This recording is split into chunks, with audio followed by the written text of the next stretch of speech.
И, к слову, об обеспечении препаратами. Этот вопрос был поднят и в ходе прямой линии по теме коронавируса в общественной приемной главы Коми. Вакцина от коронавируса, спецтакси и бесплатные лекарства. Эти темы продолжают вызывать вопросы у жителей нашей республики. Звонков было немало, но больше всего дозвонившихся волновало обеспечение бесплатными медикаментами больниц в районах. На сегодняшний день не все жители, судя по обращениям, смогли получить необходимые препараты в срок.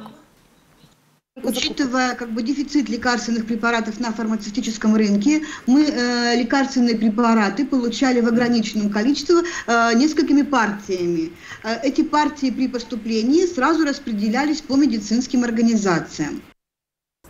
Кроме того, специалисты еще раз напомнили о схеме работы антиковидного такси, с помощью которого пациенты могут бесплатно добраться до больницы.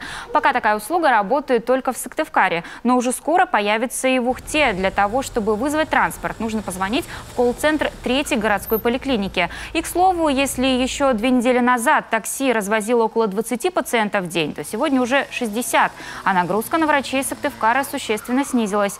Особое внимание во время прямой линии специалисты уделили и вопросу реабилитации после болезни. Сегодня всю необходимую помощь пациенты, переболевшие коронавирусной инфекцией, могут получить, например, у врача ЛФК в столичном физдиспансере или физиотерапевтической поликлинике в Ухте.